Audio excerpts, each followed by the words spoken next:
of the Megillah.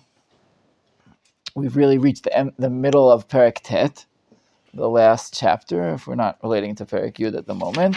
And I don't think in our time frame we'll be able to really deal with it.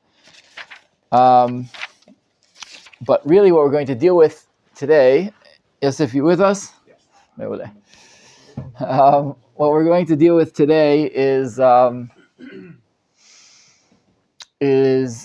how the Purim Chag was accepted. And at the end of the Megillah gives a very interesting historic take on the stages of the acceptance of the Chag. If we think this is Mordechai and Esther said we have to do the Chag, it's not quite good. So we're going to have to take a look at what exactly happens in the Megillah itself. The Megillah itself has a whole take on this. Okay, so if you jump with me to Perek Tet Pasuk Yud Tet. Okay, maybe even we'll go back. Maybe we even go start from 15, from Tet Vav, from 15. Okay. So I'll remind you, there's a war. The war takes place on the 13th day of Adar, the same day that Haman decreed that the Jews can be annihilated. So instead, the Jews annihilated. Weren't annihilated. They annihilate. I don't know how you say it. Turn to a verb. They weren't annihilated. They annihilated. No, they annihilate. I guess they annihilate. Okay, but they annihilated to them. Wouldn't that be annihilated them? Yes. It seems to be. Seems to be one of those weird cases. One of those weird cases that annihilated and annihilated is the same thing. Okay, yeah. Anyway, you understand what they were trying to do, and so then Esther comes to, the king and says to him that what can we please do another day? This is what we ended right at the end of the last lesson. We talked about how Tet Vav 15. We said how the king, instead of Esther coming before the king becomes before Esther, how it flips. But now we hear the story, right? So Esther asked for another day, and that's what happened. So let's take a look from Tet Vav. The Jews of Shushan assembled also on the 14th day of the month, and they killed in Shushan 300 men, and again they didn't touch the spoils. I'm going on to Tet Zayin, to 16. The rest of the Jews in the countries of the king gathered and stood on their lives and rested from killing or they got rid of their enemies more and destroyed their enemies, 75,000 men. And again, they didn't touch the spoils. And now we get the time frames. On the 13th day of Adar, and resting on the 14th day. And here's the important thing, Vasuoto Yom Mishte V'Simcha. They made that 14th day a day of joyful feasting. Mishte V'Simcha, right? Feasting and joy. This is important, okay? Because here it's the first time we really see a development. It's actually a spontaneous chag. In other words, no one tells them what to do. The Jews of themselves, are very happy. Obviously, they were saved from a decree and they managed to kill all their enemies. Hey, wow, let's have a party. Yeah. Do we by any chance pass the two words that you repeat twice? Again. Did we by any chance pass the two words? What? Bisonehem, lisonehem, the changing in the. Well, we're not right, Lifnehem. And then there's Laharog and Villaharog. Villaharog, right? Even though I saw in one of the Perushim is Villaharog. I believe so. Okay. But we'll find out. If not, we'll see. Right. Maybe not. I think maybe Villaharog is still coming up. Yeah, so, anyway, let's go on. The Jews in Shushan, in the capital city, they gathered on both the 13th and the 14th, and then therefore they rested on the 15th day. All right, so obviously the people who were still fighting the battle on the 14th day didn't have time to sit and have a party. They have a party on the 15th day. Okay, so inherently in the DNA of this story, it is unequal. In other words, the Jews of Shushan celebrated on a different date than the Jews of everywhere else, pretty much. Okay? This is the story. This is still inside the storyline. In other words, this is almost, I would say, up to this. What? It does make sense. It does make sense, sure. Yeah, it makes a lot of sense. But this is the end of the story as we know it.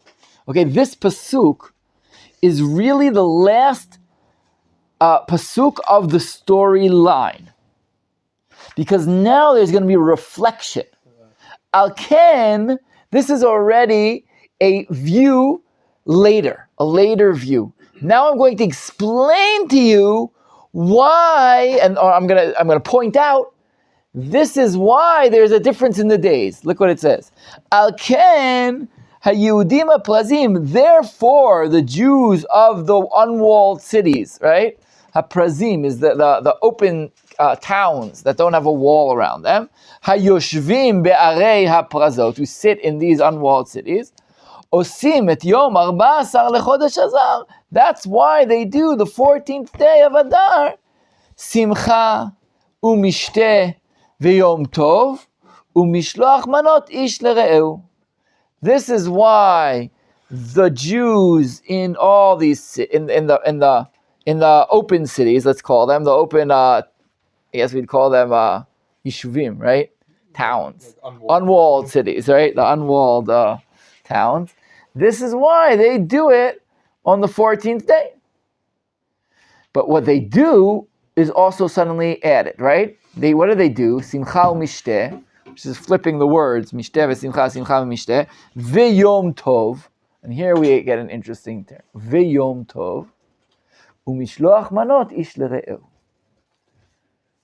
Now this bitui Yom Tov, there's a big machloket here on the Parshanim what this means.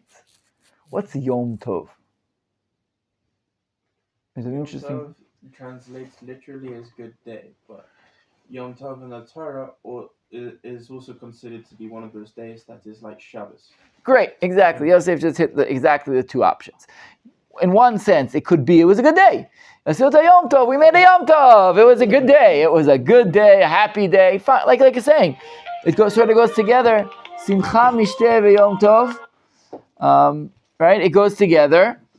Umishloach manot ish lere'eu, and they send things. They send manot, food, one to another. Mishloach manot, like we do. Mishloach manot ish lere'eu. It's not an original concept, not a new concept. It's from the original story. But there are two things added, right? In other words, they said before what they did. In the historical storyline, they did a mishteh v'simcha. Here, when we're sort of looking back and explaining what they do, we add two things. We had a Yom Tov and Mishloach Manot Ish Lere'eu. This apparently was added. Now, the people over the first couple years, and I'm going to dafka the first couple years, because we're going to see in a second that now Mordechai is going to try to construe a new Chag. He's going to try to make this into a Chag. That's going to happen in the next pasuk. But we have like a sort of like a snapshot of the day, the year it happened, and then some kind of in-between time. Pasuk Yutet is an interesting time, in-between time, where the Jews in the Arei Prazot, not where? Not in the Arei Mukafot, not in Shushan. No, this was like they had different customs. There were customs in the field and there were customs in the city. The people in the fields, the Arei Prazot, who apparently weren't part of the central, I would say, upper class, in this sense, society, they went overboard, or they went further ahead. Not only did Mishteh v'Simcha, they did a Yom Tov. So one thing we said was just a happy day. The other, as Yosef said, and correctly, and a lot of the Mefarshim said, they made it really a Yom Tov. Like, what's the big thing about Yom Tov? Isur Melacha. That's what a Yom Tov is. Right? There's no Beit Mikdash. You can't bring korbanot. So what does a Yom Tov mean? A Yom Tov means an Isur Melacha. They related to it as a Chag. And they had this addition of sending manot ish lere'ehu. which is a nice thing to do, and apparently connected to the fact that Haman said they're not together, and we say we are together. And Shlach Mano is sort of saying, no, we are together, we are one nation, we do the. Okay, this Yom Tov aspect though is really interesting. Okay, because so far Yom Tovim only come deraita. Thank you very much. So you also can give this year. There's a problem here. What in the world? How do you add a Yom Tov? Like the Torah's, how do you add to the Torah? Yafeh, Bal Tosif. It's a problem. What is this Yom Tov thing? So again, the people who explain that was just a happy day, they have no problem here.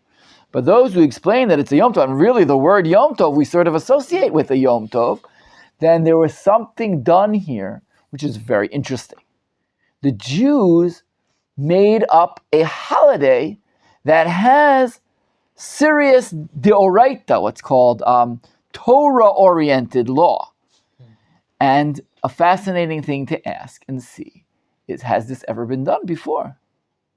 No, there's Hanukkah's Right, Hanukkah's after. This is really interesting. And Hanukkah also, there's not Isur Melacha on Hanukkah. This is a first. Technically, Tish B'Av. Remember Tisha B'Av. Good. Remember. Hold the thought. I'm stopping you, but hold the thought on Tisha B'Av. What? 100%. It's not, but there's a serious amount of laws going on Tisha B'Av. The Tzom, right? It's that you learn from Yom Kippur. It's very interesting. But when you think about it, again, we have to remember. Can you make up new Yom? You know who made a new Yom Tov up? Or really made a new Yom Tov up?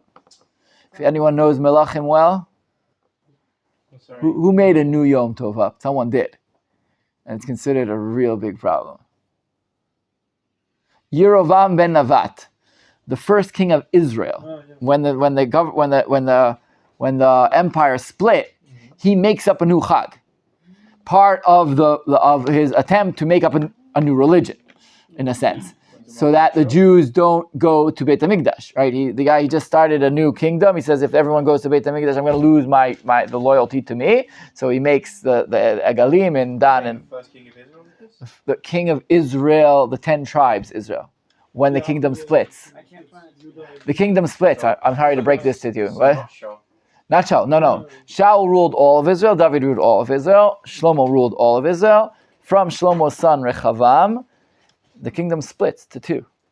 You have to learn Melachim. It's important to see. Okay? But it's great. It's great to know there's more to know. Anyway, but he makes up. It's not done. No one makes up a Chag. It doesn't exist. It doesn't just come from authority. But here we're already hearing, and this is what's important to hear here. We're already hearing, Shalom. Welcome.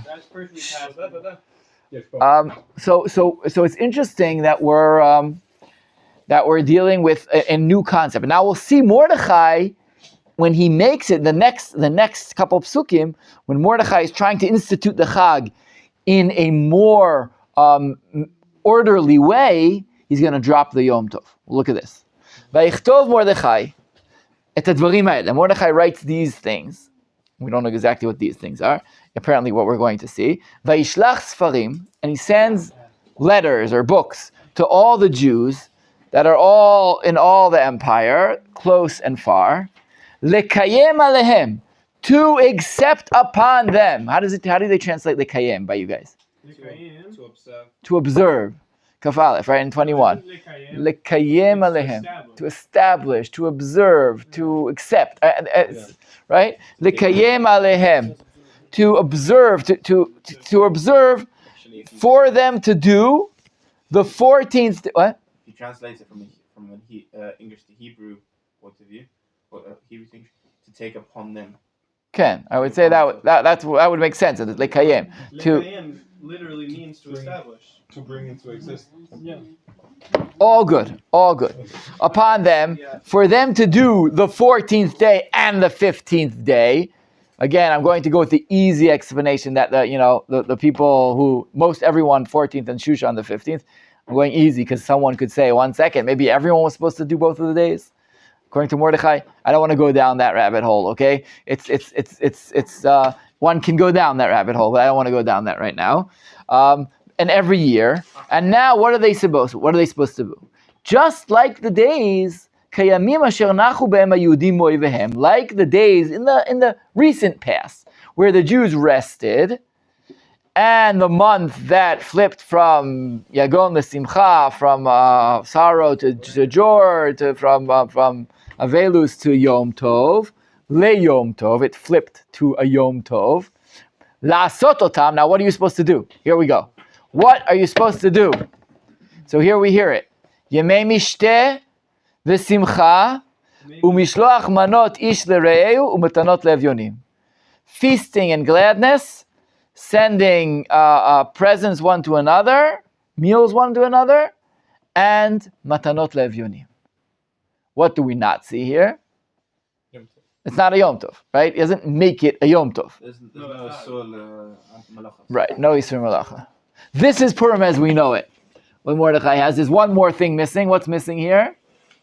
The 4 mems of the Megillah, right? So Mordechai may not have demanded to read it at the moment. That doesn't seem to be there. We'll see that comes in maybe a little later. But right now, Mordechai is trying to establish Chag Purim as we know it. He keeps, now just look at this historically. He keeps the Mishteh v'Simcha that spontaneously broke out and the Mishloach Manot that's added a little afterwards in the Pruzim, right? Remember, just see the development. First, it was everyone had Mishteh v'Simcha. Then the people in the Kfarim, the people in the unwalled cities, they added Mishloach Manot and Yom Tov. Mordechai says, look, that Mishloach Manot was a great idea, keeping. Yom Tov, not such a great idea. We're going to drop that off, and instead of Yom Tov, what do we put in?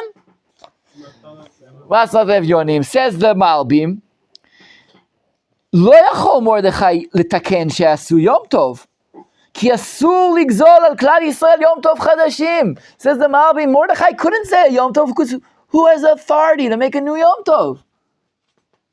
תיקן מתנות לאביונים. So instead of that, he gave מתנות לאביונים, שזאת לא קיבלו הפרזים מעצמם. This, the Prazim didn't accept. And he says, good, tzedakah is sort of like that. Tzedakah is you give of yourself, right? The Yom Tov is you stop yourself from doing malacha, and you only serve Hashem. So tzedakah has an overtone of that. It's sort of a switch. Instead of Yom Tov, we have matnot le'evyonim, which is the same kind of concept. I'm taking from myself, I'm stopping my own life, and giving to others. Okay, giving to Hashem in this sense. It's tzedakah is sort of like giving over. Tough. So here we have an interesting chag being formed. But here we also see, and this is what we're going to get to later, because the heavy-duty parts of the Megillah, Erev Tov, the heavy-duty parts of the Megillah, the serious questions we're going to ask here, it seems like the Jews and Mordechai, they're struggling here a little bit. They're having this discussion whether we have the power to make a Yom Tov or not. Is it in, and even if they're not, Mordechai is also doing something, right? What's he doing here? He's being a bit wishy-washy, Well, he's establishing a chag. Now, wishy-washy. I didn't say wishy-washy, he said. I'm saying it's wishy-washy. For one thing, Back and forth. He's not, unclear. Back and forth. Usually with the whole chagim, they come from something solid and concrete, right? The Pesach, it's the korbanot and Ken, nachon. I don't think it's wishy-washy. It's revelatory. It's new. He's like, okay, that looks nice. That's done in the book. Exactly. Mordechai is doing something like this. Now, he didn't write anything down yet. We're going to see that's going to be written down soon. There's the next couple of shlavim. But in this phase, Mordechai is attempting to make something that didn't exist in Am Yisrael for hundreds of years. Hundreds and hundreds of years. He's trying to establish some kind of chag. Now, as the Malbim here seems to say, he realizes he can't make it a Yom Tov. That's pushing it. That's the Oraita level. He can't do that. But he's going to make something in between. Some kind of hybrid chag that has mitzvot, mishteh v'simcha, mishloach manot, and matanot levyonim. Amen. But doesn't have any lo taseh. Right? It was sort of interesting. It has aseh, it has to do. Like on Pesach, we eat matzah and you can't eat chametz. On Sukkot, you can't do melacha and you have to sit in the sukkah. On Shavuos, there's nothing you have to do. You just can't. It's a yom. You have to get it, but you're not allowed to do. It doesn't have anything There's a to whole it, week of no melachot. No. The first day. First day and the last day. It's a mitzvah to eat and live In the sukkah. Correct. But of someone who's not going to, now halachically, right? If you don't eat, you're allowed to not be in a Rosh sukkah. Hashanah, you're supposed to hear the shofar.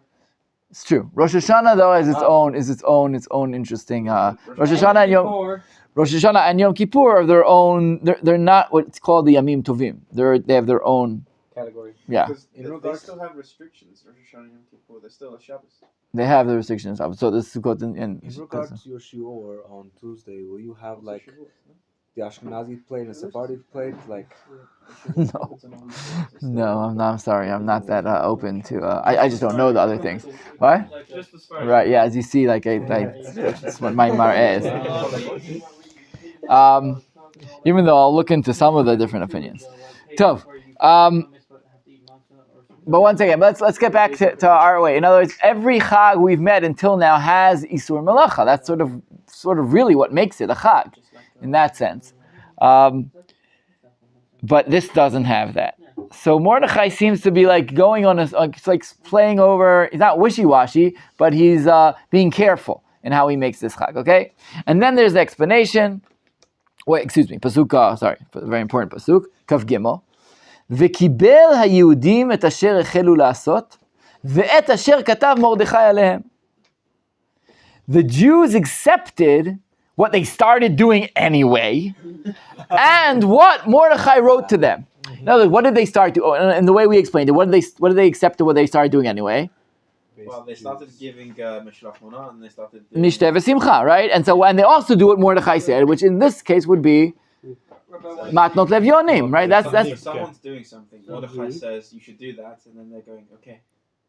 Rabbi Weinstein, I have a question. They're saying, okay, let's do this also. So, yeah. Partially the reason why the Megillah doesn't have Hashem's name in it is because Hashem didn't command us to do it directly. Good, Ezra. And also another reason why you're allowed to drive on it and do malach on for it because it's not from the Torah. So good. The Torah, then you can't. Good. But if it's not from the Torah, so Ezra's already bringing into the fact that the Megillah is a weird book in itself. It's a weird book.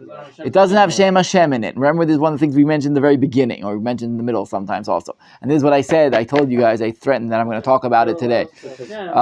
So Ezra's pulling it in correctly. That this there's something in the story itself. Here at this point, we suddenly feel. The story has exceeded the fable that we've talked till now, in a sense, and suddenly have become a part of the canon of Judaism. And it's part of the laws. It's part of the rituals. Written into the Tanakh. That's we're going to get to that in a second about being written into the Tanakh. Right now, Mordechai didn't ask it to be written into the Tanakh. He just wants it to be observed. Okay, he wants it to be observed, and the Jews accept. And it seems that they accept the basic format that Mordechai puts out. 2 days, 14th, 15th. We do these three things on the days. That's where we are until now. And they explain also. Ki Aman, and they tell the story again. They retell the story. Why exactly? I'm not going to go into that now. Okay, we talked about why they call it Purim. When we learned about the Goral, when we learned about the lots that were cast, why it's so important that the name is Purim. Is it Goral? What? I remember the last part, but who is Goral? Goral is a lot. Oh. Okay? It's a pur is Aramaic for a Goral. Okay? And now let's go on to verse 27. It's called Goralim. Goralim, right. Goralot. Goralot would be the word, yeah. Yeah. Okay. That's an interesting holiday. Change up and if you don't go Garland. Okay. Now let's go on to verse 27. Verse 27 hits us with an interesting, two interesting verses. Kimu v'kiblu haYehudim alehem ve'al zaram. They did and accepted the Jews on themselves and their children. And anyone else who will join the nation of Israel from outside. Basically, Garen. Velo yavor, and will never be taken out of the. That it will never happen. It should never be pushed out of the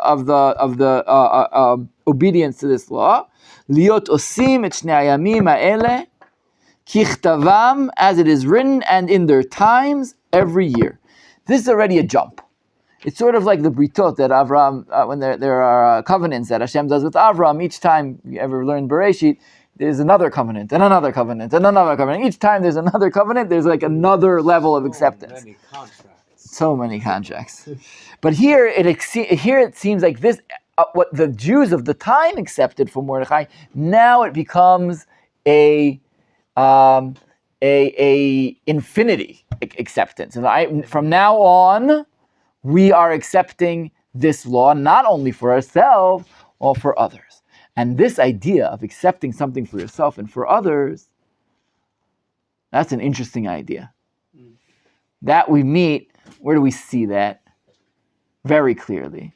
In Parshat Nitzavim, at the end of Devarim, the very end of Devarim, towards the end of Devarim, it says, you're standing here before me, not only you, but everyone who isn't here too, which seems to mean everyone in future generations also. In other words, there is a covenant that is made for our children also. As a nation goes through a covenant. And this pasuk here, now that we hear this, unsurprisingly, is the pasuk for one of the most famous drushot of Purim that we will see. Let's even take a look at it right now. Okay, look at the bottom of the first page. It's Shabbat 88. Okay, the Shabbat Peichet, Shabbat 88 deals with a lot of midrashim about Kabbalat Torah, Har Sinai, and it has a very interesting, very known midrash, and this is it. Okay, so I'll read the English. The Gemara cites additional homiletic interpretations on the topic of the revelation at Sinai. The Torah says, and Moses brought forth the people out of the camp to meet God, and they stood at the lowermost part of the mount. Rabbi Avdimi bar Hama bar Hassa says, the Jewish people actually stood beneath the mountain. And the verse teaches that the Holy One, blessed be He, overturned the mountain above the Jews like a tub. And He said to them, if you accept the Torah, excellent. If you accept the Torah, excellent. And if not, there will be your burial. So it's interesting Pirush. You know, the Hashem at Har Sinai, as much as we always see it as the people choosing, well, not exactly. Hashem took Har Sinai, held it above their heads and said, look, you guys have a great choice. It's an easy choice, right? You accept the Torah or I let go. What do you think? So since Hashem went around asking nation after nation, do you want this Torah or not? When it came to Jews, it was like, I am finally fed up. I'm fed up. Right, forget it. Pick it. Not please pick it. Right. So now the imagery, guys, the imagery of this midrash, which is so powerful, causes the next question to come up. Rav Abba Acha Bar Yaakov said, from here there is a substantial caveat to the obligation to fulfill the Torah. The Jewish people can claim that they were coerced into accepting the Torah, and therefore it is not binding. It's a fascinating limud. It's unbelievable, this limud. Saying, 1 second, the Torah that was accepted at Sinai was forced upon them. Isn't it an interesting statement? He said they could. It's called Moda'a Rabba Leoraita. They can always come and say, "We didn't do this by choice. We were forced." If someone takes a gun and says, "Sign here on the dotted line," is that a binding contract? Are we? Not really. Are we the chosen ones? Obviously not. Right? It's obviously not a binding contract. Halachically, it's not a binding contract. So Rav Acha Bar Yaakov says to Rav Avdimi, listen. What you said, it means that the Jews don't have a binding contract on the Megillah, on the Torah. Funny enough, it even says that within the Torah. We learn it in Gemara. What? It even says and this is what it says in the Gemara. But unfortunately, guys, we can't get out of it now. Because Rava said, even so, they again accepted it willingly in the time of Achashverosh. Can we not then say that we were then under the Stockholm Syndrome? Which is what? We had spent so long in captivity that we want to go back into jail, that's the thing? that we... Stockholm Syndrome is when you begin to psychological is forced by habit to agree with the aggressor. To agree with the aggressor. One could give a lot of opinions here. At the moment, we're just saying that the Jews seem to be, in other words, they did the mitzvot throughout the generations, but they can always have this caveat. They can always say, you know what, it wasn't really our choice. So Rava says, that was right until our pasuk that we just read. Wait, one second, Hurst, let's just take a look at what Rava says. What he said. Stockholm Syndrome is a condition in which hostages develop a psychological bond with their captors during captivity. Stockholm Syndrome results from a rather specific set of circumstances, namely the power imbalances contained in hostage-taking, kidnapping, and abusive relationships. Okay, interesting, and it's interesting in this case because it's somewhat like this in that sense, but Rava is going to get us out. Rava is going to save us, okay? Rava says, even so... There's one reason why Mordecai is able to make a holiday, because the Jews didn't fully accept the Torah. So here, take a look here. This is what they want to say. Even so, they accepted it willingly in the time of Achashverosh. As it is written, the Jews ordained and took upon them, and upon their seed, and upon all such as joined themselves unto them. Great translation here. Right? Kimu v'kiblu al Yehudim alehem ve'al zaram. The pasuk we just read, verse 27. That's the pasuk that Rava is referencing here. The Jews accepted it.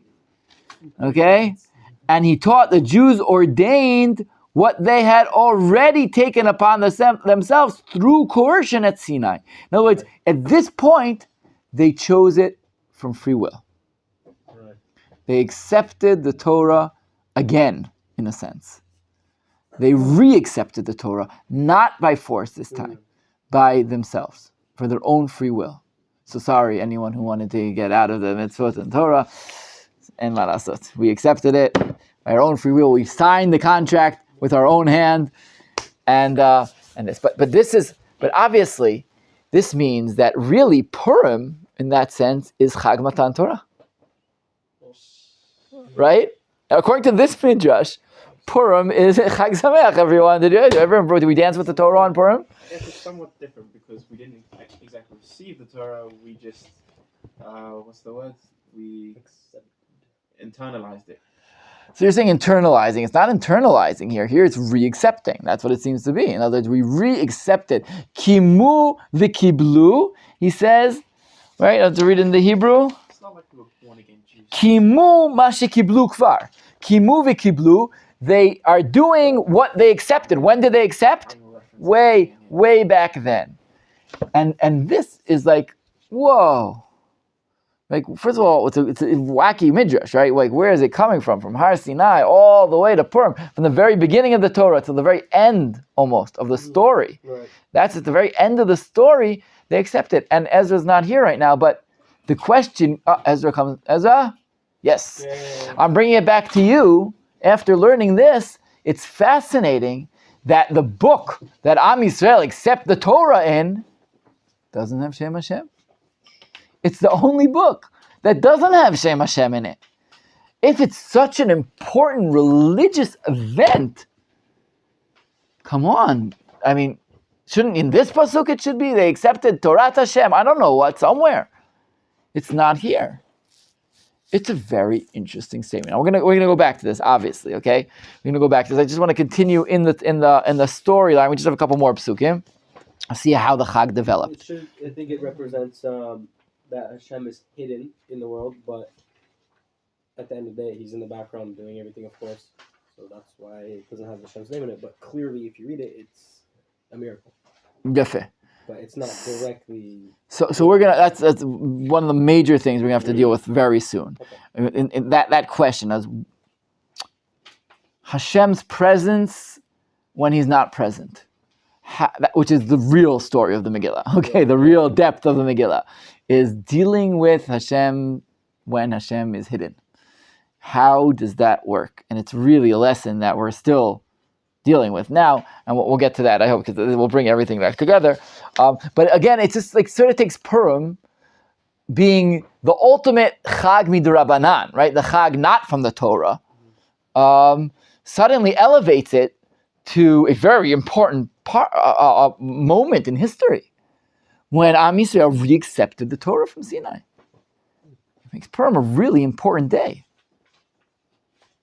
Not just a day of Mishteh v'Simcha. There's like a meaning. And now, how would they even get to this? As you would ask, what in the world is he talking about?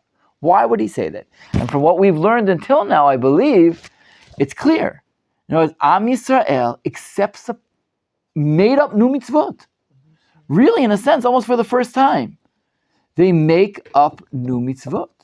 One of the Perushim I saw says, listen, this proves that they really like the mitzvot. Because otherwise they wouldn't make up new ones. Right? The fact that they make, even though they're fun ones, we must admit, but the fact that they make up new mitzvot means that they obviously would accept the other mitzvot. It's like a kal vachomer.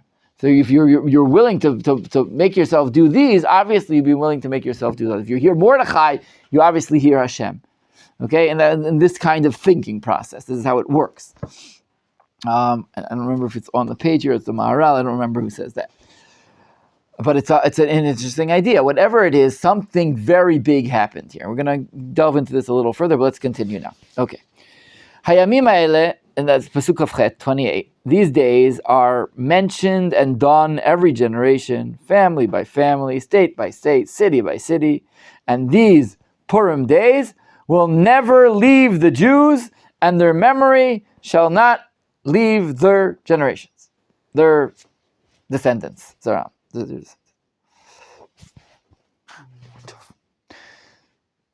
this is very interesting. First of all, it's very interesting, this thing. And the Malbim here says like this. So therefore, on this one, on Pasuk, on 27 and 28 together, he says, and therefore the Jews accepted this Chag for all generations. And they made this a decree unlike other rabbinic decrees. Rabbinic decrees, there's usually a way out of them. And that is if a greater Sanhedrin stands from the previous Sanhedrin and decides to overturn the previous Sanhedrin's decree. But here there's an acceptance that says we sign that will never overturn this. Mm-hmm. Like it's greater than a regular decree, this one. Sort of like a Supreme Court, a super Supreme Court, because Supreme Courts can overturn other Supreme Courts.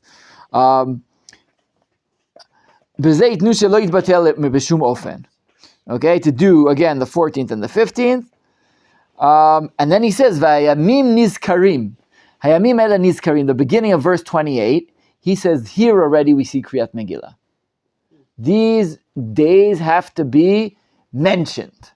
Mentioned, what does that mean? Mentioned. Nasim, I understand. To be done, I understand. We just talked about what you have to do. But what does nizkarim mean? It sort of reminds us of like, Zachor et Yom HaShabbat lekodsho. How do we do that? How do we remember the day of Shabbat to make it holy? Mm-hmm. We say Kiddush.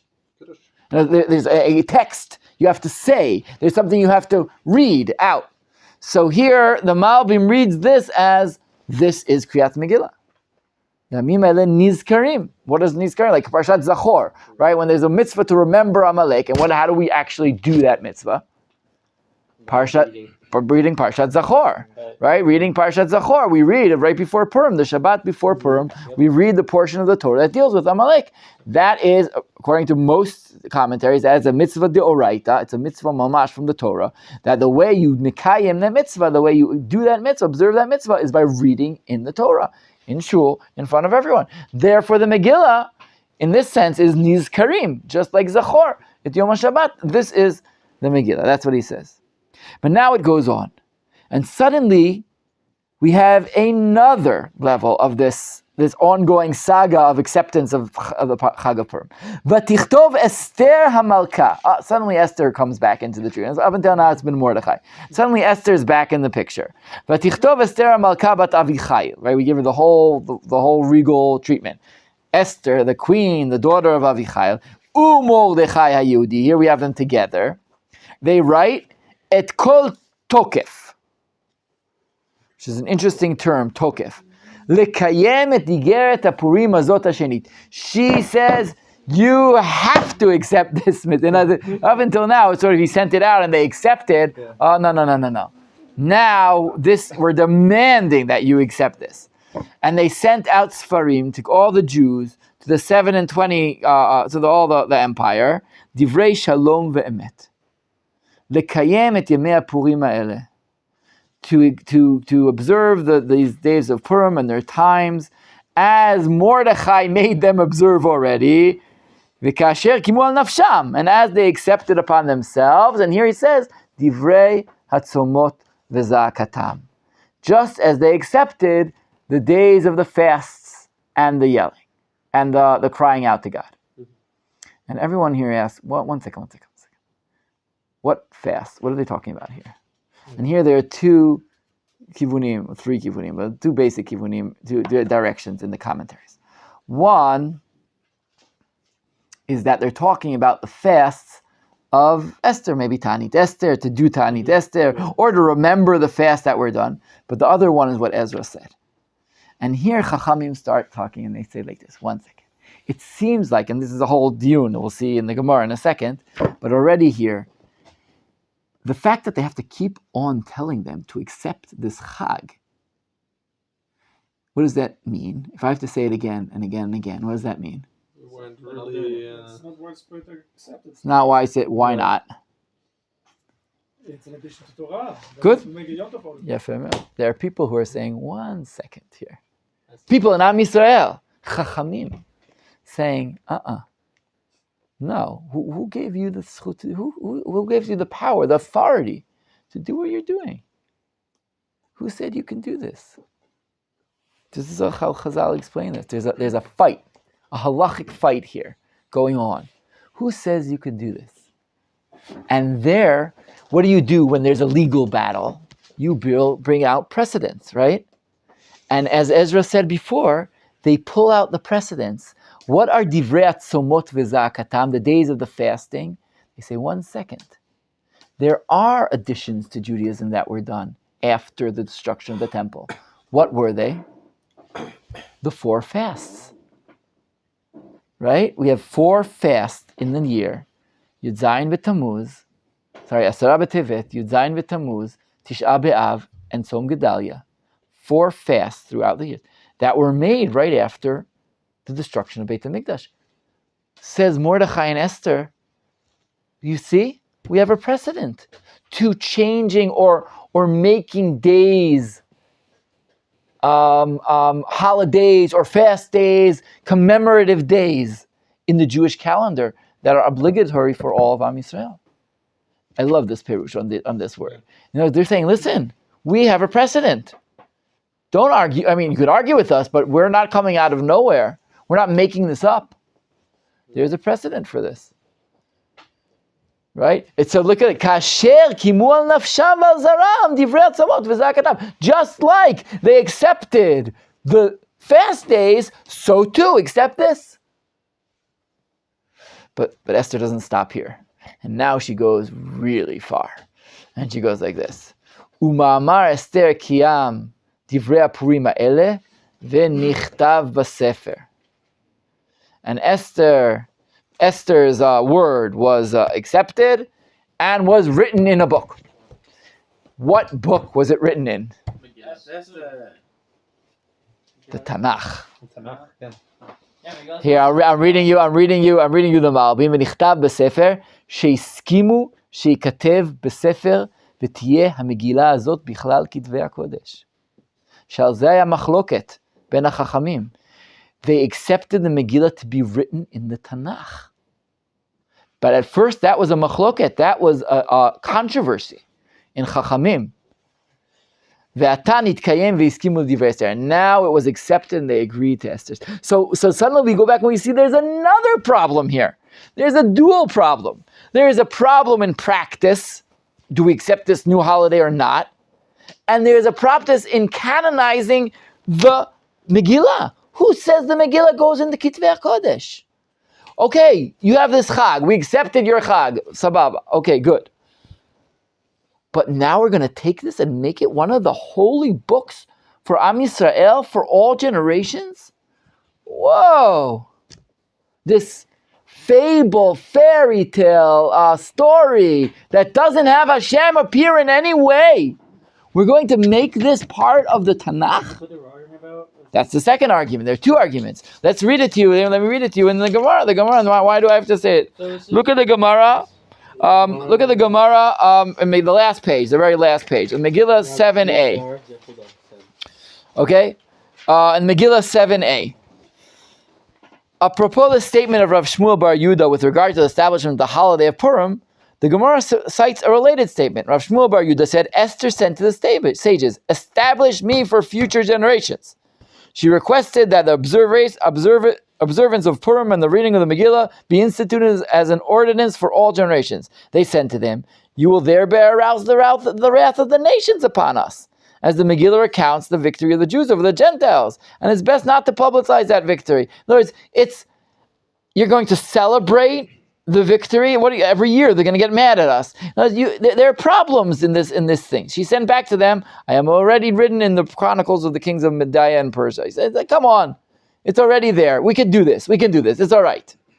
And then she sends, now look on, they said, Esther sent to the sages, write me for future generations and canonize my book as part of the Bible. They sent her that is written. Have I not written for you 3 times? Indicating that Israel's battle of the Amalek is mentioned 3 times and not 4? Until they find another shot in the Torah that you can say it 4 times. And then they dorish and they accept that they can do it another time. Okay, I didn't bring the rest of that part. But just the 2 questions, we see it as 2 phases, right? So the first phase was the celebration, and the Chag, and the second stage is the Megillah going to be? And it's almost pshat in the psukim, but it's you could see how it's developing. The Chag. Let me go back. Am Yisrael are in a completely new situation for them. How do you live in a world without revelation? How do you live in a religious world without access to the word of Hashem?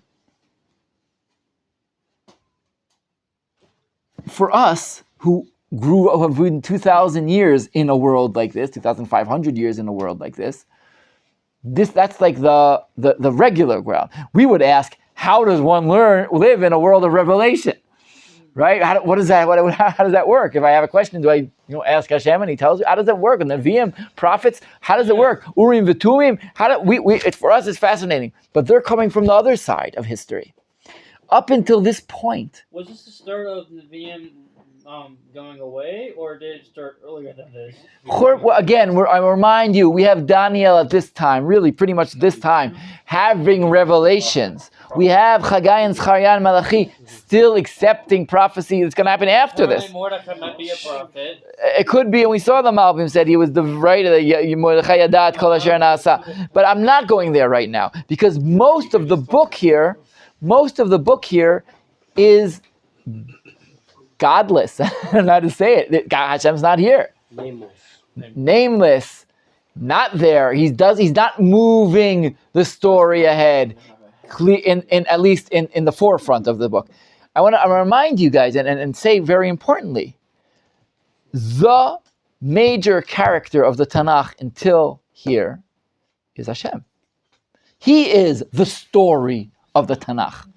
Am Yisrael are His nation and how His plan is played out throughout history, even though there are obviously major players. But if you look deeply in the Tanakh, Hashem is the story of the Tanakh. He's the major player. He's the only one who starts from the beginning and gets to the end. There's no other character in the Tanakh who comes from the beginning to the end. Are we passing notes in my class? You guys are killing me. I don't know. It's a picture. It's a picture. I have no clue what picture the picture is here. It's I perfect. think it's poor. Yeah. I have It's no poor. clue here. Hirsch. But where's it from? I don't know. I don't know if that When person is is it supposed from, to be actually? acting as Esther, but she looks like a Vashti. When was this taken?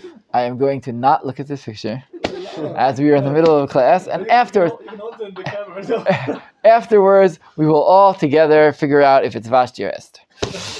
So, okay. I mean, just weren't close, so it's Esther. So let's come back to this because this is really important. I think it's really important. We're going to get that clock doesn't work anymore, people. I'm looking at that clock, and it has been. I'm telling you, it has been 2:30 for a long time now. Okay. At first, I looked and I said, "Oh, it's 8:30," and I said, "No, I've been teaching for 20 minutes. It's probably not 8:30," and it wasn't 8:30. It was 2:30. At least we know what time it ran out of battery. Yes, we do. Right. It's nearly 9. Oh, well, it's almost 9:30. Oh my gosh. 9:30 already? 9:30. Wow. Okay, that went quick. Time flies when you're having fun. Tough, guys. So we have to move on to the major parts we wanted to deal with, which we're already touching now. In other words, this idea of what do you do in a world without Hashem, or without Hashem's revealed presence? That's the backstory of the Megillah. Now let's go back to everything we've been learning in the Megillah the whole time. We said this was a major machloket, remember, between Mordechai and the other Jews, of how you act in a world, on a political level. We talk about the whole time as a political level. What is demanded of a Jew in a world of foreign gods, foreign nations, foreign customs? What do?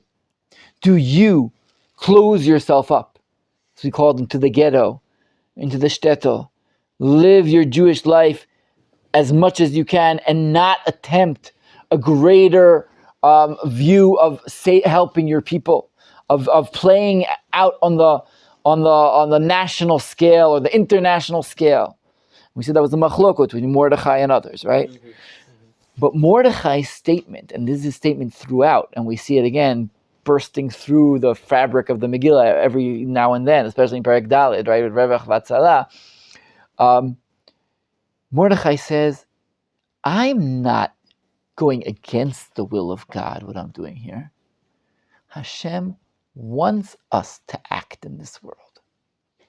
Hashem wants us to move ahead according to our best understanding of His will in a world which we never know for sure if we're doing right or wrong.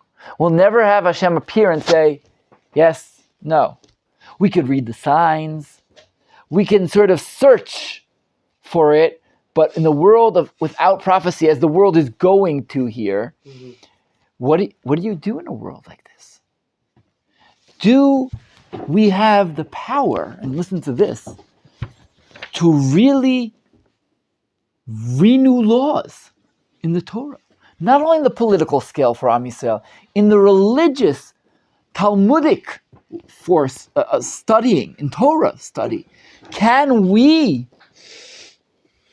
make new laws? Learn the psukim in a different way? What's our power in the Torah? Or do we have to say, we accept it almost in a Karaite level?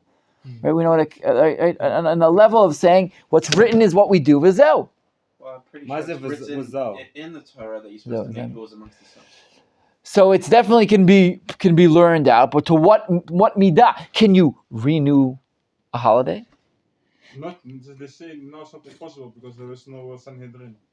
Nachon, now we can't do it. No, you cannot make it. So they had more abilities than do it, but on the level between what we can do and what Mordechai can do. Like them also. No, I'm saying like Mordechai in this sense, Okay, yeah. okay, Yom Ha'atzmaut.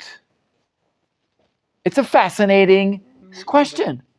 Yom Ha'atzmaut, Independence Day. Yom Ha'atzmaut, they say that you should do that if you like do Yom Ha'atzmaut, you're allowed to say halal but without a bracha. So some say with a bracha. You want to say that? I say with a bracha on Yom Ha'atzmaut. You say with a bracha. With a bracha. That's what the Rabbanut Rashit said to do. Right, but like, could they just like make it out of nowhere and say, Great news. you can This say Hallel on a day that's not written in the Torah? Nor did the Torah say, if you get the state of Israel, make a holiday and say Hallel on it. 1 second. Can you make a state of Israel? Welcome to Zion. Ezra, can you make a state of Israel? I like to make up new On things. how you can make a state of Israel. Thank you very much. This is the discussion, the deep discussion of the Megillah. This is why Esther says, canonize this book. This book goes into the Tanakh because this book is a really, really important book for the next shlav, next stage of Jewish existence. Right. Stage of Jewish existence. Shlav. Next stage of Jewish. In other words, the whole Tanakh deals with revelation, right? The revelation of Hashem. That's the whole Tanakh is around there. Prophets saying time after time what to do, how to do it, what you should do, what you shouldn't do. Suddenly, silence. Hashem's not here. We're out in the Goyim. They're assimilating, as we've seen this happening. They're assimilating. They're pressured. What can man do without Hashem's direct guidance? What are you allowed to do? What should you do? The whole story of the Megillah. This is why these drashot here at the end of the Megillah, talking about re-accepting the Torah. You know what? Now we understand that Mordechai and Esther are saying, the Torah is yours, Am Yisrael. It's ours. The Torah Hashem gave to us, really gave to us. That's why most of the Parshanim, when they explain what the reacceptance of the Torah was, they say the reacceptance of the Torah Sheba'al Peh. That's what they're reaccepting. The understanding. What the Torah Sheba'al Peh, let me just say a really important idea of the Torah Sheba'al Peh. The Torah Sheba'al Peh is the difference between Am Yisrael and others. Al pi hadivreim ha'ele karat Hashem brit. The Midrash says, Al pi by the mouth of these things, not al pi, not according to, but by the mouth. The Torah Sheba'al Peh is what makes Am Yisrael unique. All the nations have the Bible. Everyone, the Bible is acceptable, guys, to everyone. The Torah Sheba'al Peh, the Talmud, the Mishnah, Halacha, unique to Am Yisrael. That's where the Brit is. That's where the covenant is really deep, uniquely between Am Yisrael and Hashem. That's where it is. Here, Am Yisrael understand that just as they have the power to work in the world of national politics, international politics, they understand on a spiritual level that we are empowered to strive to reach the word of Hashem through our understandings, our limitations as humans, but our understanding of the Torah. This is what we're trying to do. This is why Hashem is Nistar in the Megillah. Yeah, Yosef and Ezra. So say if all the Reform decided to try to convert back to Judaism, like as it's supposed to be, would we then have to make a holiday? Because they're re-accepting the Torah. Well, they may be the majority, but I don't know.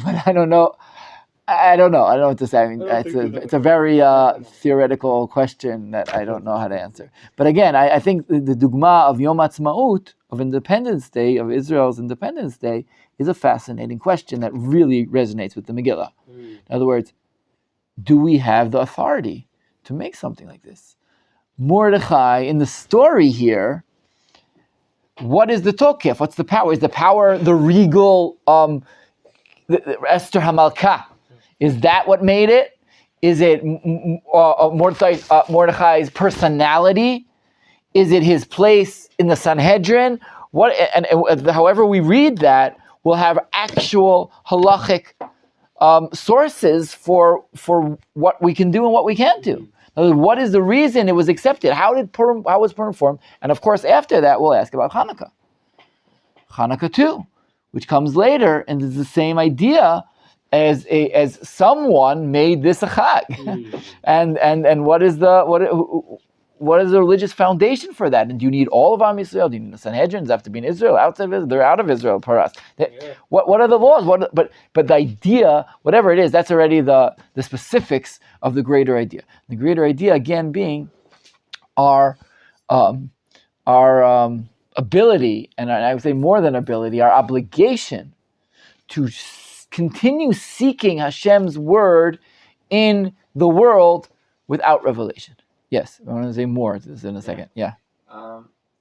In the question of do we have the authority, do we have the power to do it? It's like that's interesting because David HaMelech and Shlomo HaMelech in reigns as Jewish kings, they always had to have a king and the Kohen Gadol or a prophet, right? And I guess in Esther's case, she's the queen, and you've also got Mordechai. So you've got both the power of earth, say, the leading authority on earth, and you've got the leading authority in Hashemayim. Again, the Min Hashamayim, the Mordechai Min Hashamayim is not Min Hashamayim as the prophet was in Shlomo's time. That's the difference. That was a real prophecy. Mordechai doesn't accept prophecy. Mordechai works within the world that he knows. Going through the belief in Hashem, that's where he could say to Esther, listen, if you don't do this, the Jews will be saved, which is a very large difference in Jewish political thinking and as in not Jewish religious. In other words, that safety net that we have, that Am Yisrael will be saved, is not rational thinking. It's not. It doesn't work. In other words, it is irrational. There could be a situation where Am Yisrael will be wiped out. I mean, could that happen? We say no. Mordechai said, in other words, this is how Mordechai is a Jewish political figure. He is not just someone who played off in all the brilliant ways we saw throughout the Megillah, playing off how to move everything, the story forwards, and how he saves the Jews. Our whole Shiurim, we're seeing how brilliant he was. But his brilliance is based on a foundation of faith that doesn't play over to regular political thinking. It's a different kind of action. I want to say another idea here, and I think this is really important, understanding what Hashem wants from us and how He works with us. There's this term that I saw again, Chazoni, that talks about the God of the gaps. It's a great term. The God of the gaps. You've heard that term before? Interesting. Has anyone ever heard God of the gaps? It is a belief that God is the answer to everything we don't understand. Right? In other words, God, when we don't understand something, there suddenly a miracle. That's the revelation of God.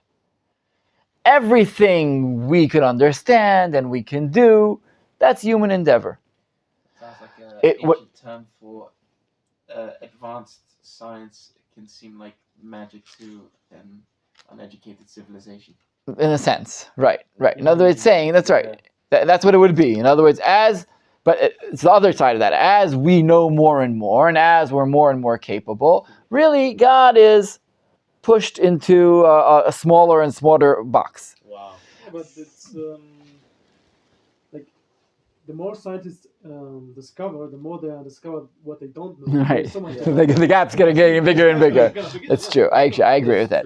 That's true. In other words, the more they see and the more you understand. I mean, I'm just learning now a little bit of anatomy, and you're like, there's no way this happened. There's no way. I mean, I agree. I don't understand really as a rational being how you can not accept some kind of divine. I don't know, but we're not going there.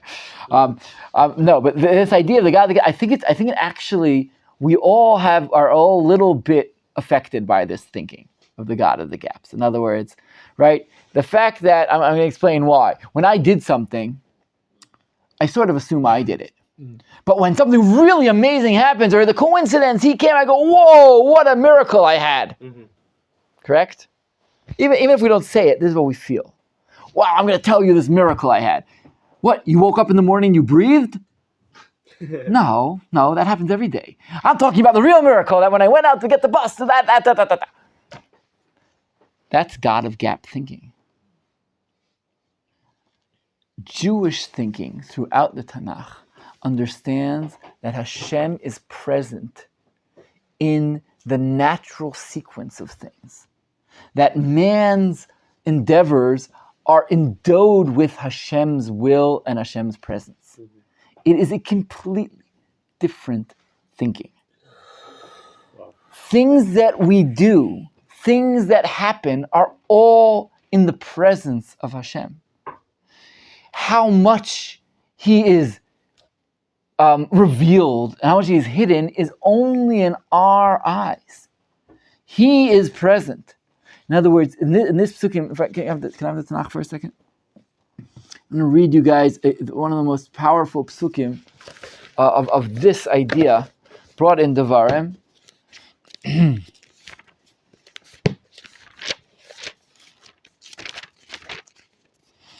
me just find it.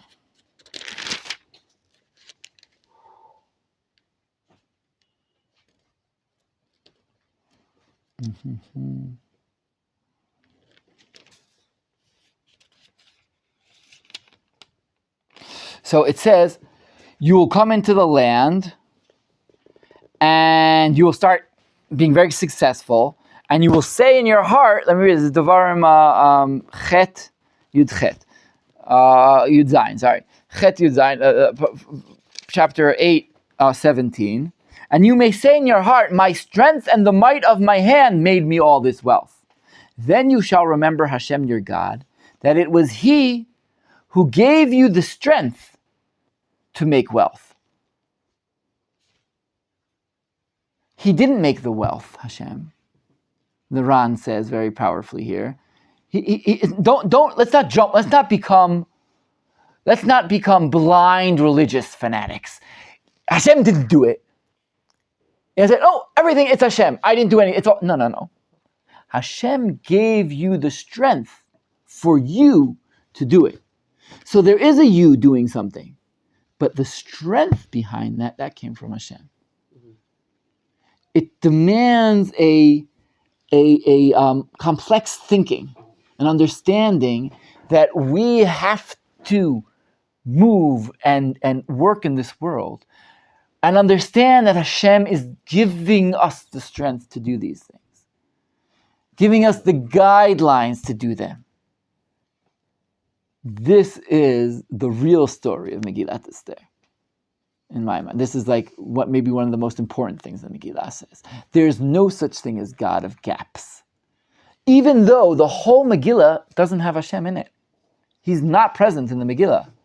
But everything that Mordechai does, he does it to his utmost ability according to his mind that he understands.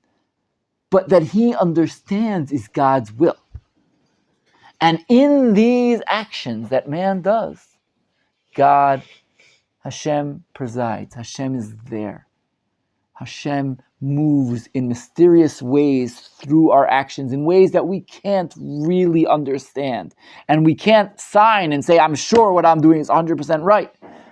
Because if I'm saying that, I'm saying that what you're doing is 100% wrong. Mm-hmm. And we have limits to what we can know, even though I have to do what I think is correct. And you have to do what you think is correct from God's will, Hashem's will. And Hashem, through that, is moving. This is Hashem's will. And this is Hashem's move in ways that we can never really fully comprehend. But that's the story of the Megillah. You must act in the world. You must seek justice. You must seek righteousness. You seek the good of Am Yisrael, the good of the world, the trying to bring Hashem's will into fruition. And through you and others as you are, Hashem brings about the redemption. So So I think really this is the story, and it really ends. The last bit of the Megillah is so important to understand this. That the Megillah, Mordechai and Esther making a new Chag, making it be written in the Tanakh, is saying this is super important. This is not just a Chag. And then maybe we could understand this crazy sentence in the Rambam, quoting a Yerushalmi. All the books, look at the Rambam on the second page. The Rambam, the very end of Hilchot Megillah, brings these very interesting ideas. All the books of the prophets and all the holy writings will be nullified in the Messianic era, with the exception of the book of Esther. It will continue to exist, as will the 5 books of Torah and the halachot of the oral law. And then he goes on. Although all memories of the difficulties endured by a people will be nullified, as it says in Yeshayahu, for all the formal difficulties will be forgotten, they will be hidden from my eye. The celebration of the days of Purim will not be nullified.